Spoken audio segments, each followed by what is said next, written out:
Hello mga kaulam, good morning. Biyernes nga ngayon at holiday. Kaya mamamalengke muna tayo.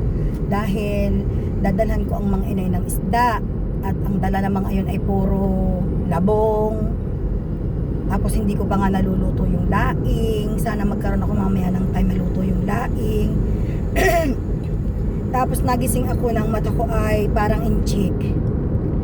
Tingnan natin kung anong mabibili nating isda ngayon dahil sobrang tag-init. Pagka ganitong panahon, hindi masyadong marami ang isda. Pero sana makabili tayo ng magaganda ngayon at napakaaga. Inagahan ko, ang problema lamang pag sobrang aga sa palengke, yung floor na lalakadan medyo basa pa dahil nga nagbagsak ng isda, yung ang dami nang dumating, ganyan-ganyan.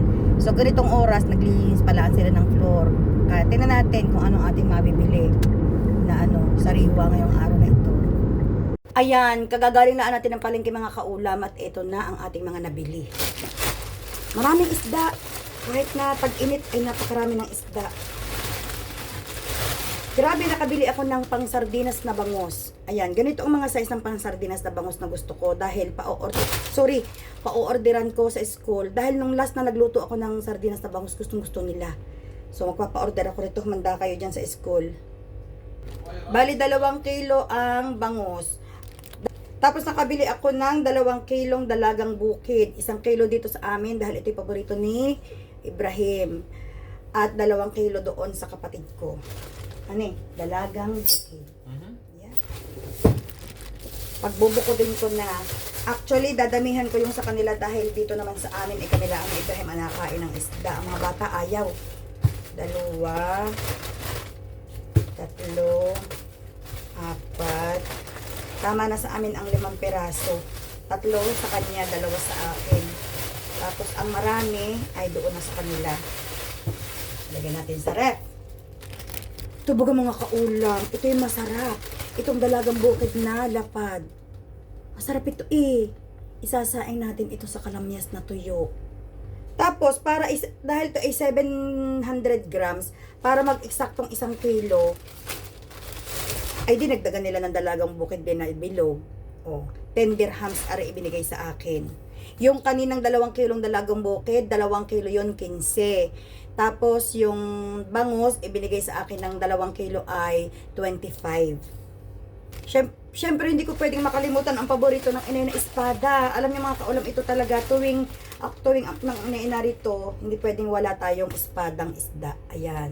Espada. Ayan. Ayan. Espada dahil mahaba. Ito ilulutuin ko na para hindi na masikip mamaya sa sasakyan sa styro.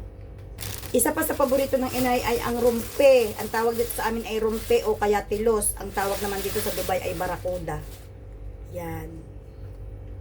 Parang ari ay 15 yata. 15 ko yata ari nabili. 15. Ang espada ay 10.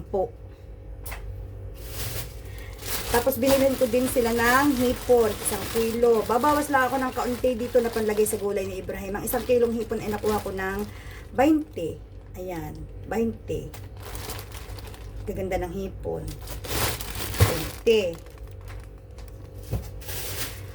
At 2 kilong tulingan na 15 ang kuha ko. Ang gaganda ng tulingan mga kaulam. Kintab na kintab ang tulingan. Isasain ko na para hindi na mahihirapan sila doon sa kapatid ko. Isasain ko na ito lahat. At the last ay isda ay ang tilapia na 2 kilo. Ibinigay sa akin ng 20 ang 2 kilo. Pinalinisan ko na mga kaulam dahil itong tilapia ay maligalig itong linisin. Ayan na. Tapos, syempre bumili din tayo ng karne. Para naman sa mga anak ko, binili ang mga anak ko ng yung puro legs ng manok dahil ito ay gusto nila ito ipiprito na chicken joy. Ang mga inay naman, dahil paborito ng inay, ang paa ng manok. Ayan, paa ng manok ang ating binili sa kanila. Tapos may mga gulay din. Itong paa ng manok na ito ay 10. Tapos itong drumstick ay 25. Mahal talaga ang ganito eh. 25 ito. 10 itong paa ng manok na ito. Tapos bumili ako ng gulay, papaya, upo. Gusto ng inang upo eh. Papaya, upo, malunggay. Ano pang binili ko? Papaya, upo, malunggay. Tsaka bibilihan ko din sila ng sitaw at sibuyas. Dahil meron naman silang kalabasa galing sa Pilipinas at saka talong galing sa Pilipinas at okra galing sa Pilipinas. And then, the last but not the least, binilhan ko ang inay ng kanyang paboritong Tagalog na itlog. 15 piraso. Pang 1 week niya ito. Tapos, next week ulit, bibilhin ko ulit ng 15 piraso. Dahil maliit ang rep na aking kapatid ngayon, bigay yun, hindi nabili ng malaking rep. Ay siya, magsasaing na akong tulingan.